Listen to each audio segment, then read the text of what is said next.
Hi, it's Dwyer, October 9th, 2023. GamblersAdvisory.com, a free site. BettingAngle.us, a free site. Remember, the opinion you should follow should be your own.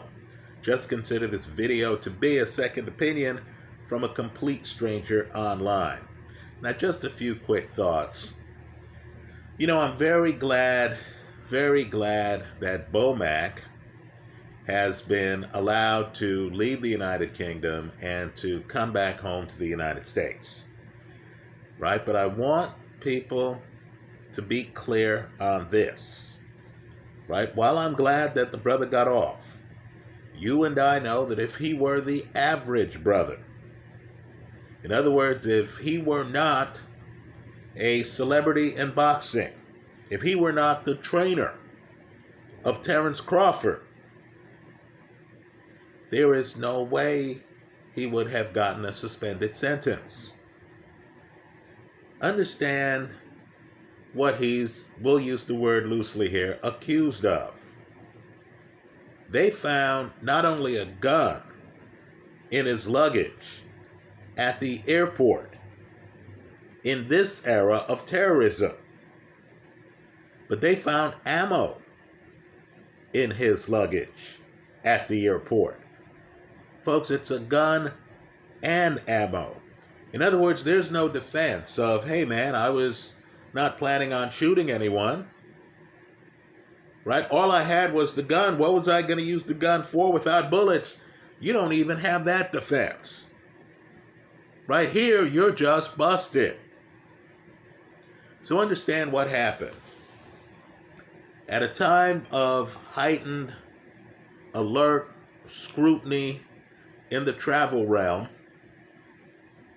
Bomac was able to have character witnesses, including Terence Crawford, at his hearing to talk about what a great guy he was. Now, I want working class people, middle class people, unconnected people, people who aren't internationally known, to try that at a hearing. Folks, the court's going to look at you and say, hey, player, what were you doing with ammo in your luggage? Right? I see your pastor here talking about what a great guy you are, but what were you doing with ammo in your luggage outside of your country? It worked for Bomac. My advice to people of African descent in the UK is to not try this. Right? Let's just say this was a three-point shot that happened to hit. Let's shift gears. Fighters, and I just don't understand the mindset here. Fighters need to figure out that the referee is not your friend. Right? The ref is not a family member. Understand, when the referee is trying to talk to you, you need to look at him. You need to be alert. You need to try to answer questions. Right? I would say you need to look enthusiastic. Right? The ref says, hey, are you okay? You need to say, yeah, come on. Of course I'm okay, right? Now, Josh Warrington gets hit, he gets dropped, he gets up. Let's be clear on the shape he's in. He starts walking toward his corner. Folks, in my opinion, if he were busted for a DUI and the cops saw him walking like that, they would say, yeah, this guy needs a breath analyzer, right? We need to take blood from this dude. This dude might well be intoxicated. In my opinion, as he walked to the corner, he looked shaky. So then the referee walks over to the corner. Now, in a sport where you only have 10 seconds to get off the canvas, and where the referee has discretion to stop the fight, how is it possible that any experienced fighter could keep his back to the referee as the referee is trying to talk to them? Hey, the ref owes you nothing. It's a judgment call for the ref. Let me just tell you, too, his judgment is going to get deference after you've been knocked down. Right? You're knocked down. You get up. You look shaky. You're walking away from him. You're non-responsive. You're not turning around to talk to him. So some of you have asked me what I thought of the stoppage. Well, of course, in my opinion, the stoppage was correct. Right? The ref's not supposed to beg a boxer to talk with him or her. Right? Understand, too, there's another fighter in the ring, the guy who knocked you down. Right? He's looking at the exchange and he's thinking, gee, what does it take for this ref to wave off the fight? I've knocked the guy down. He's gotten up. He's looked shaky. Now he's not even talking to the referee. He's not even facing the referee.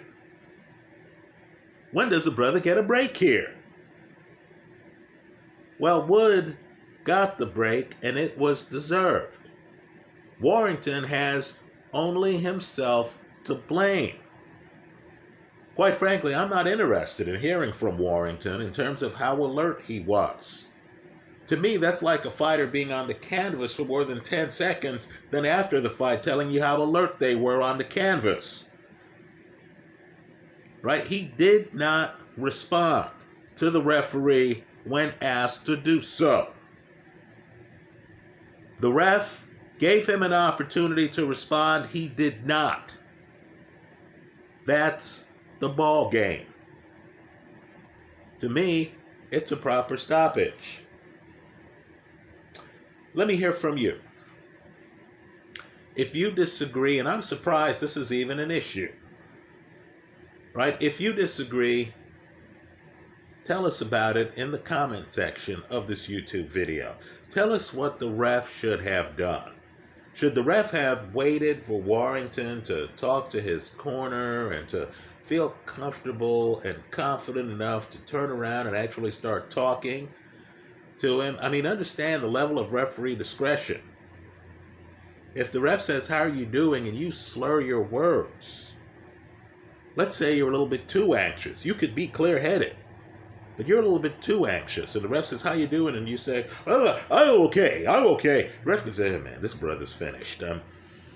I'm waving off the fight." And we would defer to him, especially after you get knocked down like this. That's how I see it. Let me hear from you. I hope you leave your comments in the comment section of this YouTube video. Thanks for stopping by.